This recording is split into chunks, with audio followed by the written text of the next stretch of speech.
Namaste and welcome.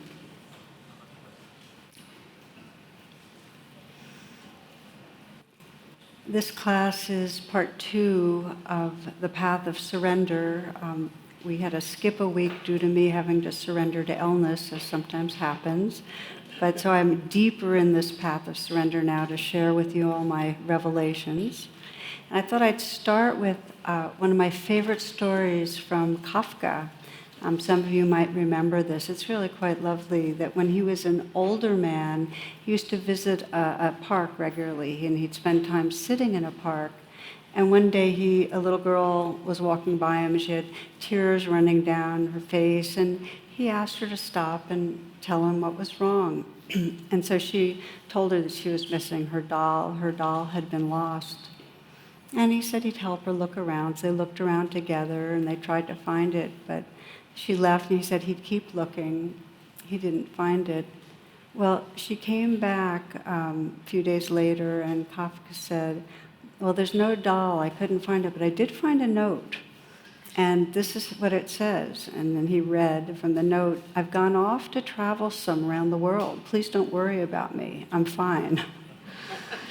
So the girl's somewhat relieved, and she returned to the park every week or so, and each time she returned, Kafka would be there with a note telling her about some of the wild and fun and beautiful adventures that this little doll was having around the world.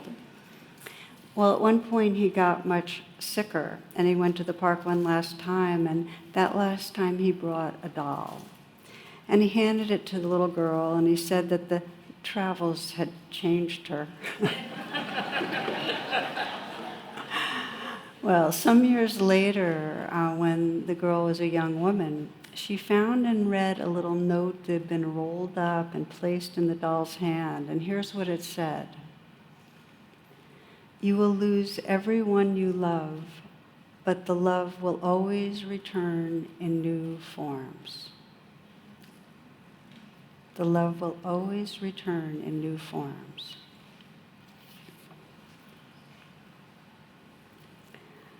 So I think the inquiry is what allows us to be available. We all know this world is changing, coming, going. We lose everything. And how do we have our hands open so that we can still be available for the love that really does live through this world, so we can be available? And the given is that we can't control that this world is changing. That really surrender isn't really giving up. It's accepting that everything changes, that things go away. It's really kind of the definition. And that as we let go of trying so ardently to control things, if you notice, we're continually trying to make things go our way.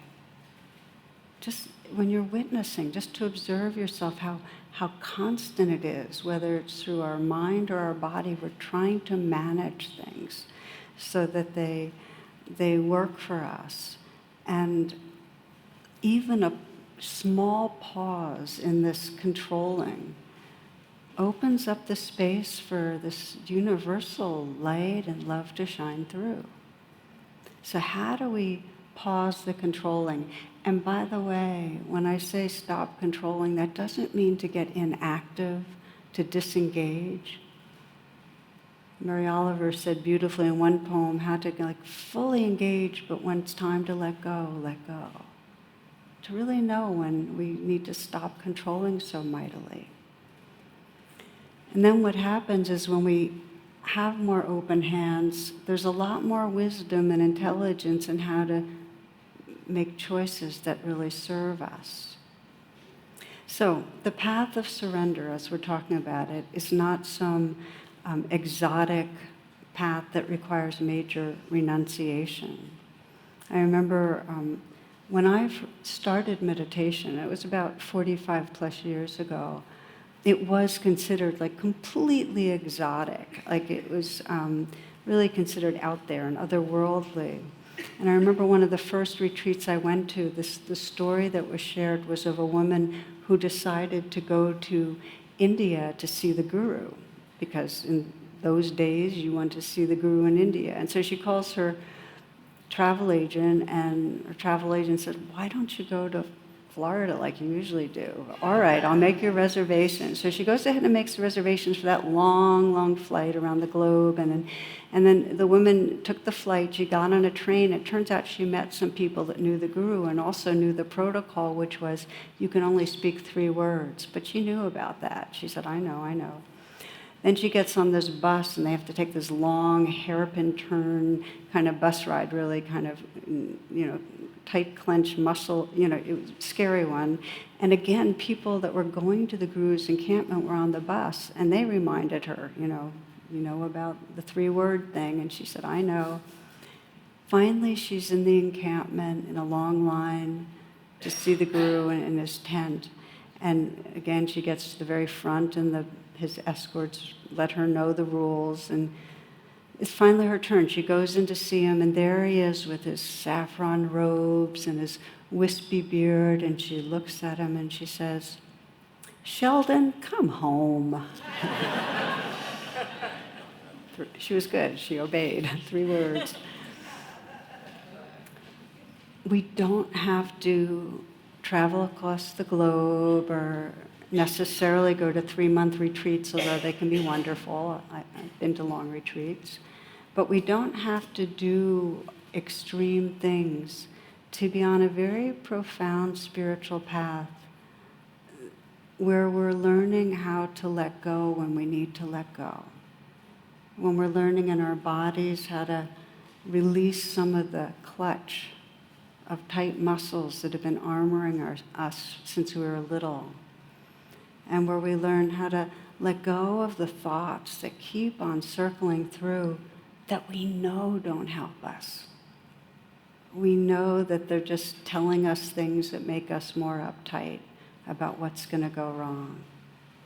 And we learn to let go in our hearts of what we're resisting. We let go of that armoring so that we can feel vulnerable and discover in that presence with vulnerability that we actually have a very vast, tender heart.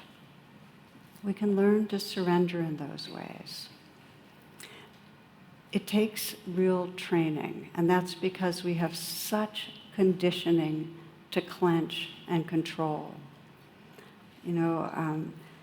One of the ways it's often been described is, you can see the primitive brain in constant effort to control with the, as they say it, and this was in a conference, I saw a poster describing the 4 Fs.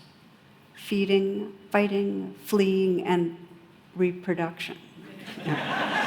So, we're always managing. Aldous Huxley had a way of describing it that I thought was really powerful, and he calls it the reducing valve of awareness. And that as humans on the planet, we get all these strategies and habits of controlling, and with those habits, that open awareness gets very tight and narrow and fixated. That controlling reduces the field of perception.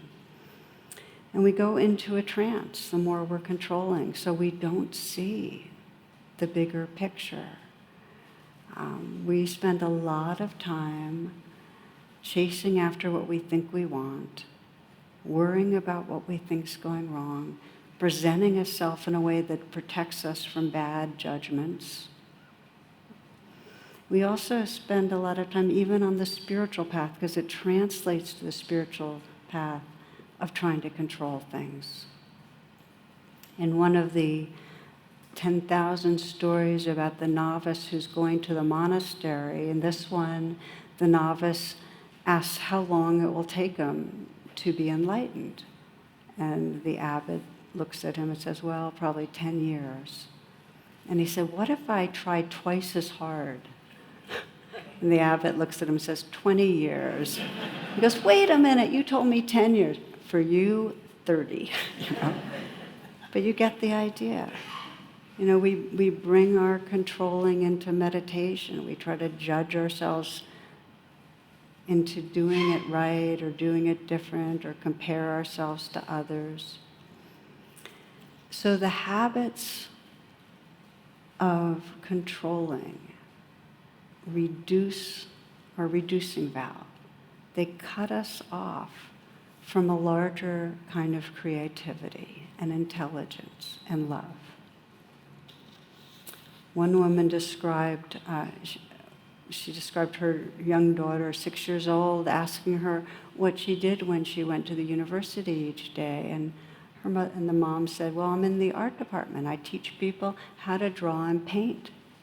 And the little girl's astonished. She says, you mean they forgot?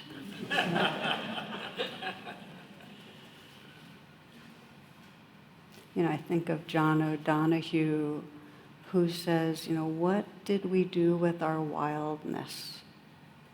He calls wildness really the wildness of God or the creativity of the universe. And what happens is that, of course, the more that in our upbringing there's wounding and there's a sense of threat and not belonging, the more tightly we have to try to control to get our needs met. It's not our fault. But the more we're controlling, the more that the civilization binds us and we're cut off from something deeper. So what I'd like to invite you to do is just check it out for yourself, because it happens most obviously in relationships. We'll do a brief reflection. And what I invite you to do as you take a moment to close your eyes and take a few full breaths and bring yourself right here.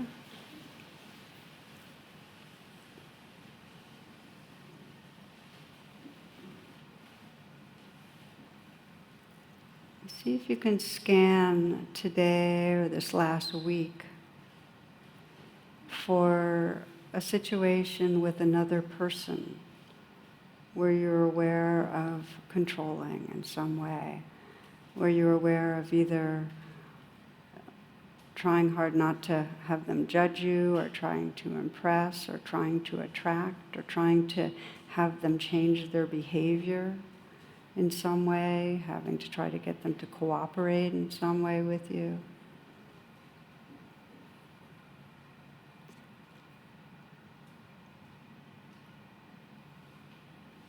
Some way that you are controlling and relating to another person, trying to cover over something, prove something.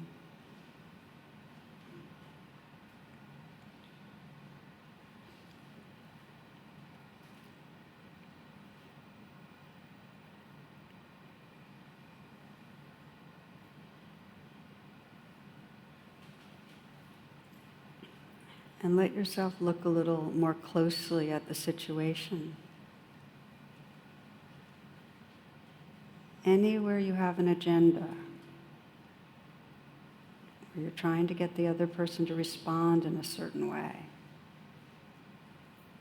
When you're trying to control another person, whether it's your child or a friend or somebody at work or whoever it is, in this situation in particular, how present are you?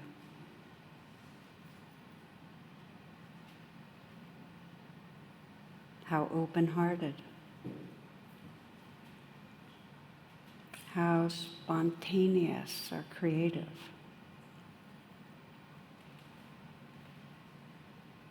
How grateful are you? How attuned were you in this situation to what might have been going on for the other person?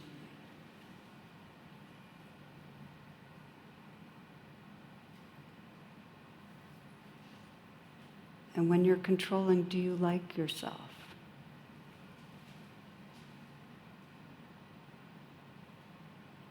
What's your experience of yourself?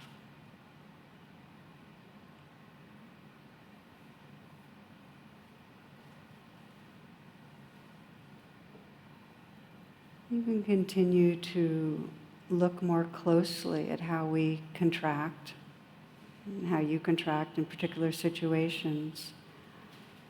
But more broadly speaking, controlling reconfirms a sense of a limited self. We're either a threatened self, an incomplete self, a deficient self, but there's not a sense of wholeness and presence. And when we're controlling, the other person becomes what I've often described as an unreal other. They're an object to, in some way, have an impact on, make change. So surrendering, letting go of the controlling, is a way of opening from that limited small self into true nature, into the creativity and aliveness and heart that's right here. And one of the stories I've heard, a mythological story that I like a lot that describes a bit of this process, it comes from Polynesia. And as the story goes, for eons and eons, the matriarch of the society would regularly go down to the river and shed her skin. And that was the ritual. But one season in particular, when she did this, her skin got caught on a branch and she just left it there and went back to the community. But her teenage daughter was horrified by seeing her mother in her new being without the skin, and she freaked out. She got really upset.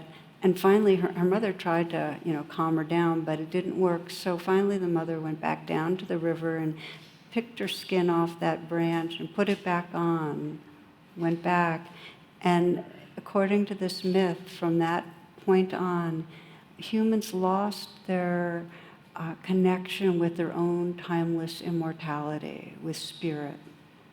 They became confined in a more egoic state. So what's the teaching here? What does it really mean to shed our skin? We might take what Nietzsche said and consider that a snake that cannot shed its skin perishes. What do we mean? I think of our skin as our outgrown beliefs, as those limiting beliefs and habit patterns that we've outgrown but that are keeping us stuck in a smaller sense of who we are. And that as we evolve, we, by nature, as a way to keep on growing, have to let go of the beliefs that I'm deficient, I'm a bad person, or the beliefs that you're at fault because you're making me feel bad, are the habit patterns of maybe over-consuming in a way to numb something so we can't feel our hearts. Over time, we start letting go of those layers of skin that keep us small. Does that metaphor resonate for you? Okay. Mark Nepo, and I first heard this myth through the poet Mark Nepo, who I think is just a fantastic, wise and deep poet. He describes this process of letting go of what's keeping us small as taking the exquisite risk. The exquisite risk. And I love this term because exquisite connotes both beauty and excellence and sensitivity and responsiveness. Exquisite. And risk, we're exposing ourselves to the unknown, to the unfamiliar, to what's out of control, seemingly. And yet, each of us, each of you on your path, in order to keep becoming who you really are, has to step out of the comfort zone. So this is where we're going to lean in a little more deeply now. Last class, we explored the letting go of skin in terms of 3 areas that we meditate, how our meditation actually trains us to let go of skin. Meditation is a process of letting go. And the first way that meditation trains us is that we're practicing to notice thoughts, but unhook, not live inside them so much. And this is a powerful and essential part of releasing skin. We have to be able to see, okay, there's that same thought of telling me of what's wrong with me. It's the critical voice of my you-know-who, whoever we've internalized, and here I am believing it. And the freedom comes when we say, wow, it's just a thought. I don't have to believe it. There's some unhooking.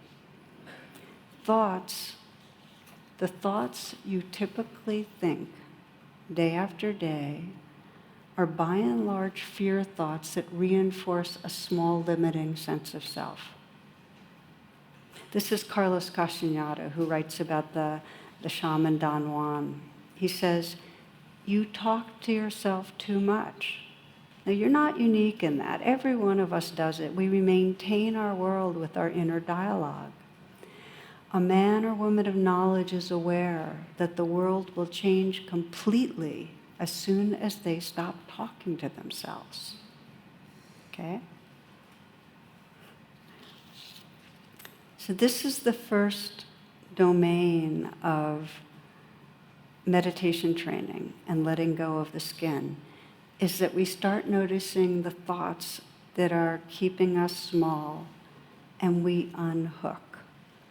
One of my friends, Wes Nisker, who's a Buddhist teacher on the West Coast, puts it this way when he talks about working with his thoughts. He says, we're still friends and we still live together, but I'm no longer codependent.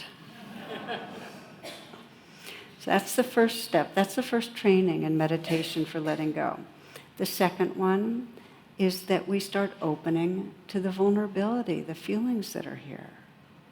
So we're sitting and we get a wave of emotion, and what's the practice? Oh, say yes. And the letting go is our resistance. We're letting go of our resistance because we are rigged to kind of pull away from what's uncomfortable. So we let go of that and just open to what's here, open to the vulnerability.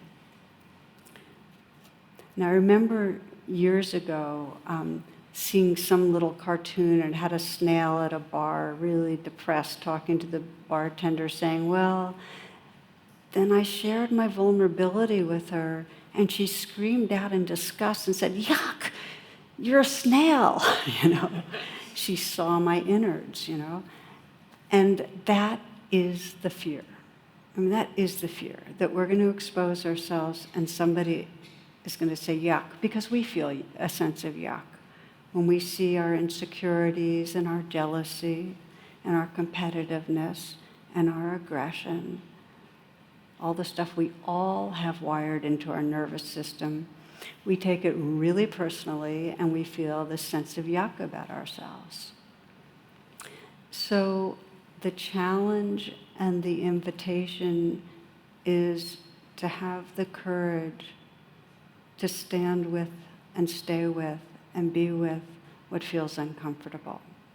So this is the second part of the training, that we open to the aliveness in our body, even when it feels like burning and squeezing and really uncomfortable, and we open to the aliveness of our emotions. The third training in meditation is what I sometimes call remembering love.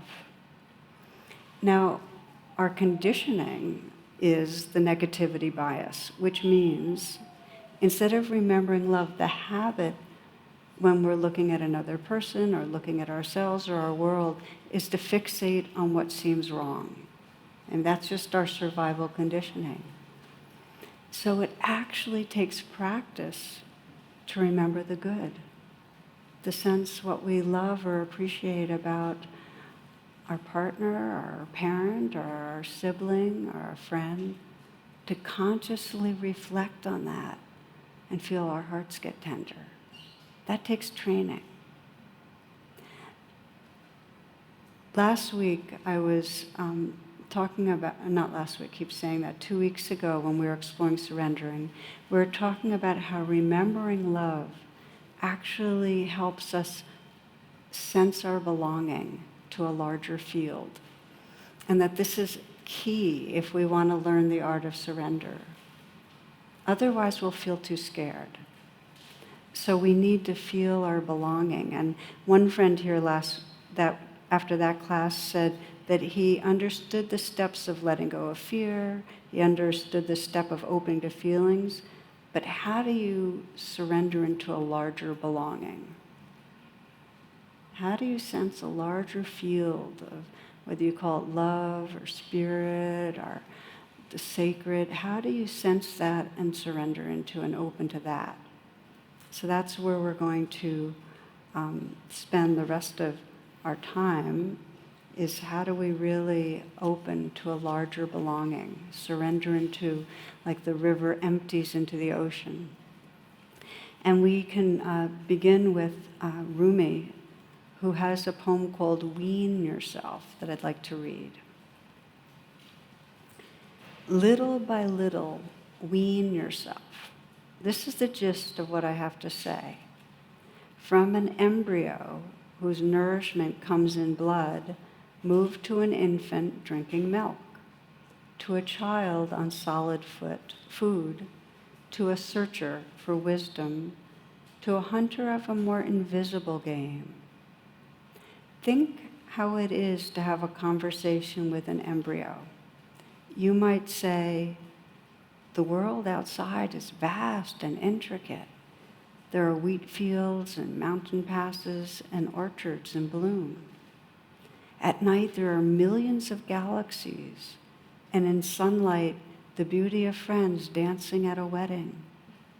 You ask the embryo, why stay cooped up in the dark with eyes closed?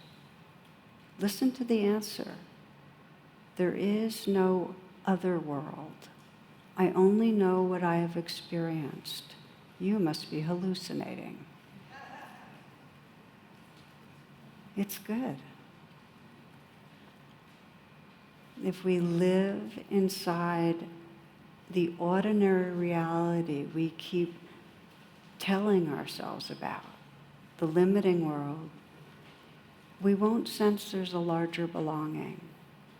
When people talk about a sense of the sacred, a sense of a field of tenderness and love and belonging, we'll say, you must be hallucinating. I haven't felt that. So how do we begin to open to something that we don't feel we've touched very much? And the starting place is to know that you wouldn't be here unless you intuited there was something more than the habitual world that your thoughts tell you about. You have some intuition of whether you call it God, or Buddha nature, or consciousness, our sacredness. There's something that draws us to deepening our attention. We might not know what it is, but when we get quiet, when we're maybe in nature or with somebody we love, or maybe we're listening to certain music, we get a glimmer, there is something more. How do we deepen that? This is really what surrender's about. It's letting go of the skin and opening to what's beyond.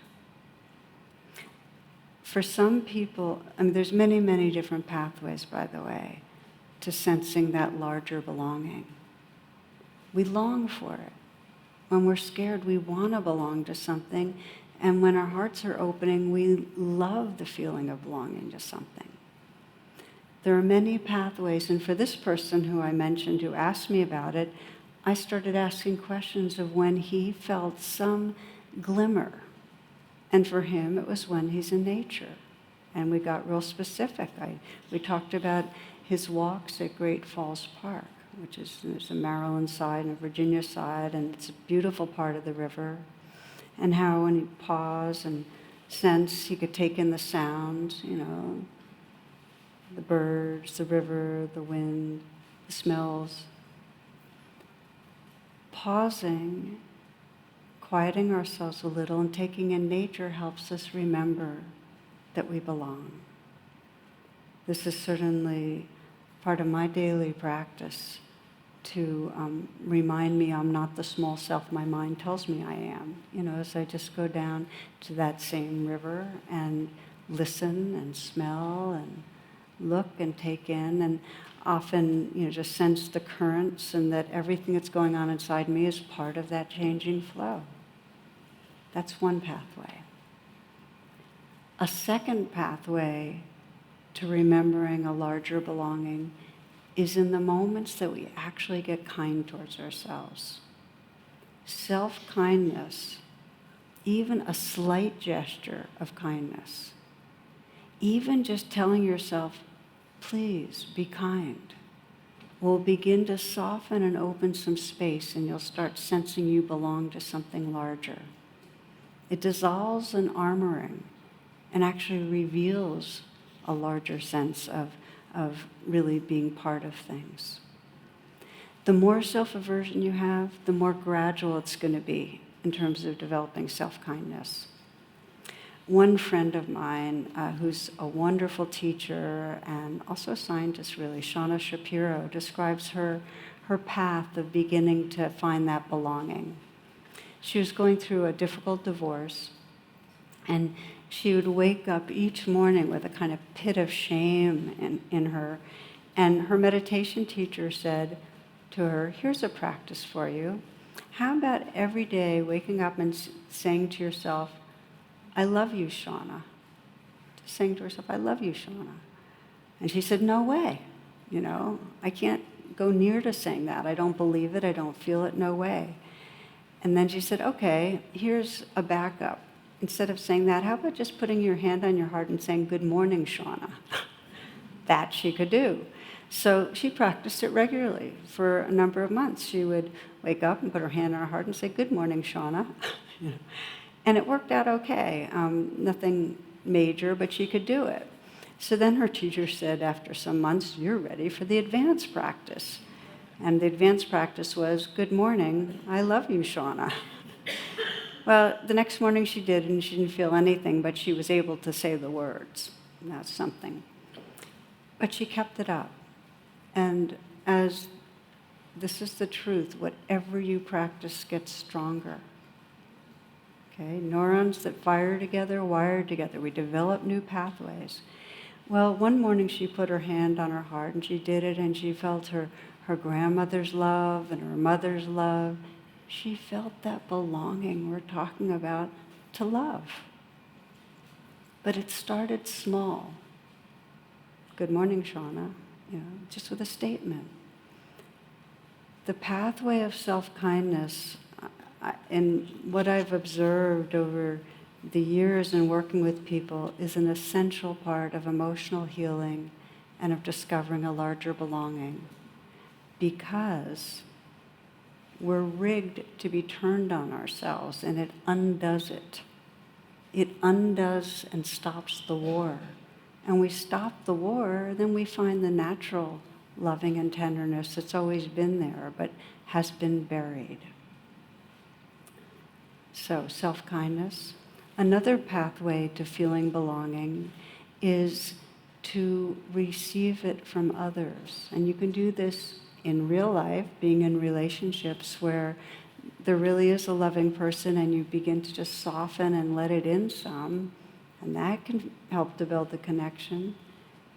And you can do it in your meditation practice. You can bring to mind somebody that you feel does care about you and practice just softening and letting it in some. One woman I worked with some years ago had undergone a lot of trauma, and she was very, very cut off from herself and others. She longed to feel belonging, but she mostly felt threatened, and she was in a very abusive relationship with her boyfriend, and so she was in a state of pretty chronic fear.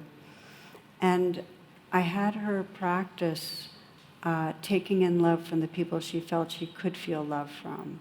And when I asked her, she said it was her sister, her best friend, and then over some months I got included in the circle. And what her meditation was, is she would sit and get quiet, and she'd imagine the three of us and imagine us just kind of pouring in love and taking it. And I'd say, well, what does it feel like? And she said, it's like being in a warm bath. I can absolutely float and let go into the loving. That was her practice. Floating and letting go into the loving of three people. And what she found after a while was that gave her enough of a sense of connection, that she could begin to be with the traumatic fear that was in her body. But that safety and belonging was the precursor to her healing. For myself, one of my most ongoing practices is has to do with really setting, like, I'm letting in the love of the beloved. And I remember when I first had a kind of awakening experience, I went to a retreat and I was feeling very, very turned on myself. The more I meditated, the more I sensed that I was really down on myself. And I tried all my normal strategies of, breathing and quieting and letting go of the thoughts and trying to offer love to myself. And it didn't budge. There was this core, like I was digging in my heels, feeling like, no, I am unacceptable, I am bad. And this was years after I'd been in radical acceptance, so just to say that I was really feeling stuck. And I remember as I got in touch with that really stuck place, it felt like there was some badness that was inside. And I kind of asked that place, what do you most need? And the words that came out were, please love me. And so I said those words out loud, and then I said them again and again, and I started weeping because I realized how much I longed to belong to something larger, to be loved by something larger. Which, of course, don't we all? I mean, that's the primordial wanting the great mother of the universe to embrace us. That was what I was longing for, and I was so sincere and right in the thick of that longing and that prayer that I was quite receptive, and I just felt this pouring in of tenderness, like there was just this presence, this vast presence that was right here also, that was in some way touching or kissing my brow and just washing me through with love. And the sense was of melting, of just letting go into that. Well, since then, thousands and thousands of times, in some way, I have kind of called on that presence and in some way, invited and asked for that washing through and sense that letting go into a larger belonging. I would say pretty much every day at some point, when there's a sense of a kind of contracted small self, some part of me is going kind of like this, where my hands are offering that smallness, that unpleasantness, that judgment, that grimness, whatever, into that larger belonging. I do it so often. In 12-step programs, they call turning it over, but in some way just letting my small self belong to something larger, that it happens instantaneously. It's not even okay, let me say the words, please love me, okay, now I'm going to imagine a field of light, okay, now it's washing through. It happens very, very quickly. As soon as I sense the contraction, in some way there's a letting go into. But it takes practice. I have done it thousands of times. So I thought we'd practice a little right now, this kind of letting go into something larger.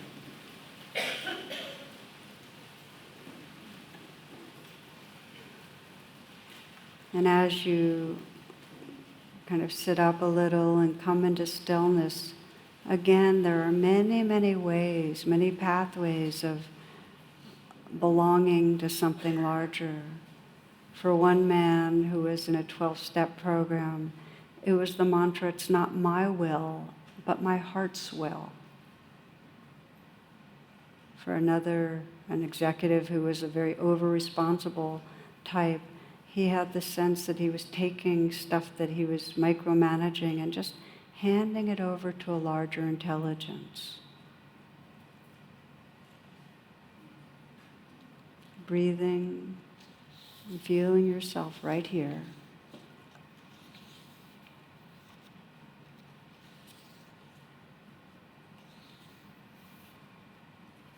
Relaxing with the breath.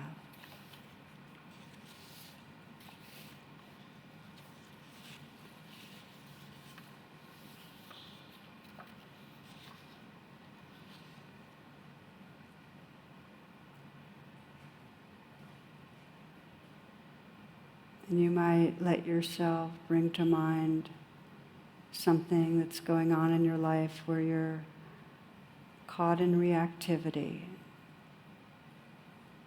or you sense that your fears or your anger, your judgment is keeping you small. In other words, you're trapped in a skin that you'd like to outgrow and let go of.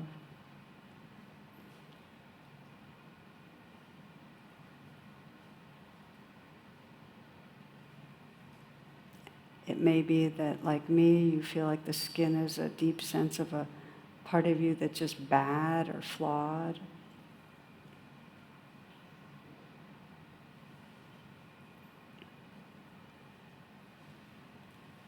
It might be a belief, a fear. It might be an addictive behavior. Some way that you're resisting what's going on in your life.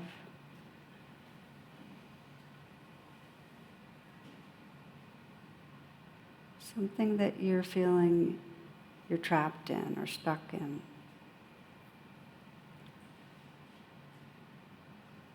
And letting yourself feel the vulnerability of that, because we can't hand over what we haven't really contacted. It doesn't work that way. You have to actually feel it. So let go of ideas and just let yourself feel the stuck place, the vulnerable place. Fear, the wound, the hurt, the anger.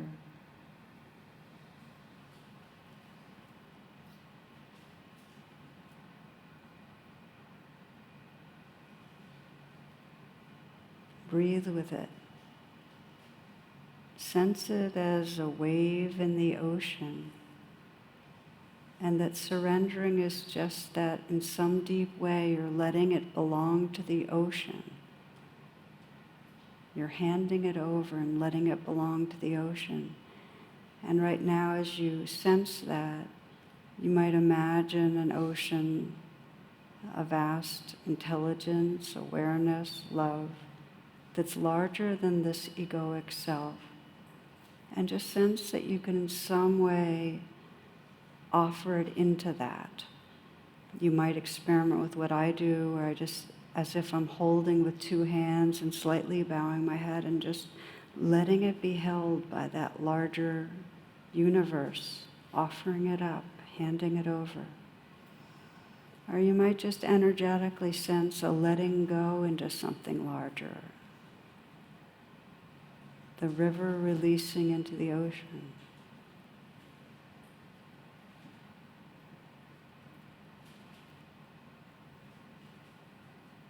Not my will, but my heart's will.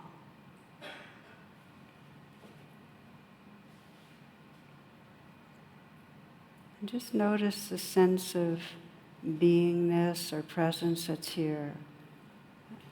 That which is witnessing, that which is aware right now. Notice what shifts in your body. Notice your heart. Without any expectations, knowing that this is an experiment, it takes many rounds, but that we each, because the truth is we do belong to this universe, to awareness, to love, that the gesture and sense of that, the letting go into that, actually facilitates the realization. A surrendering presence.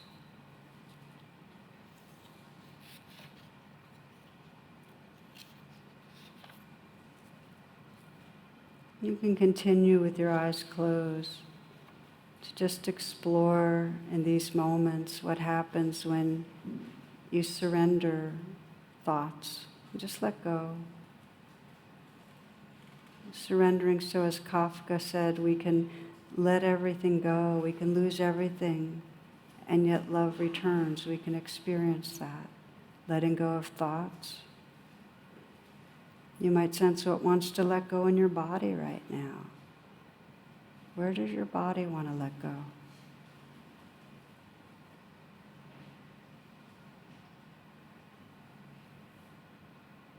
You might sense what you're unwilling to feel and letting go of any armoring. So you just open to what's here.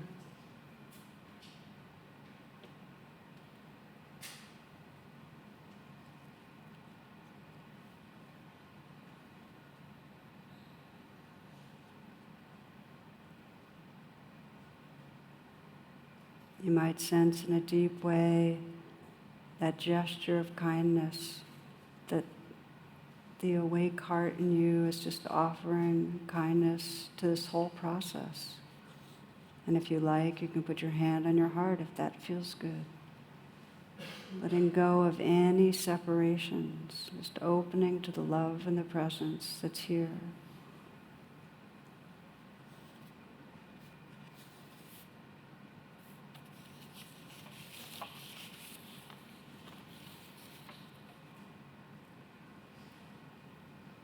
Letting go into the aliveness that's right here.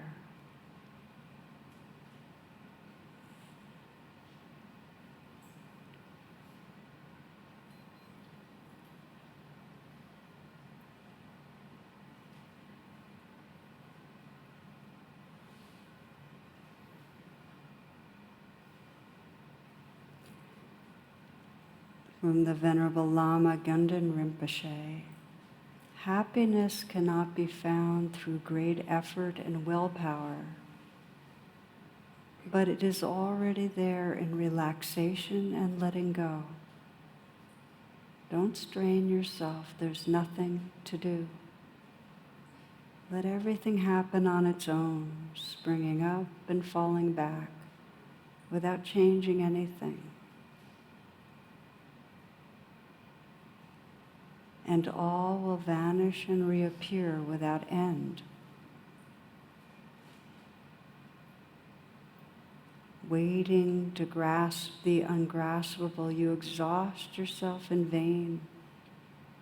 As soon as you relax this grasping, space is there, open, inviting, and comfortable. Nothing to do, nothing to force, nothing to want. Everything happens by itself.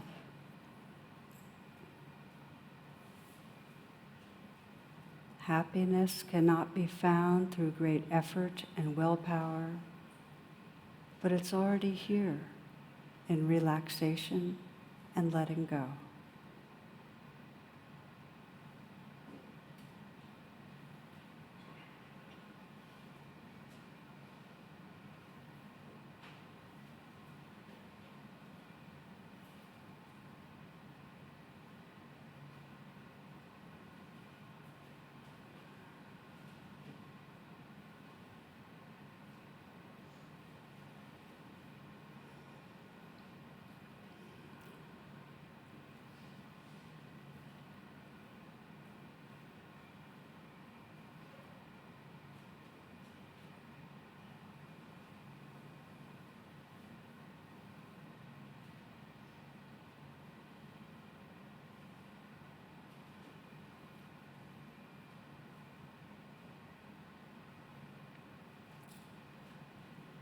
Namaste, and thank you for your attention.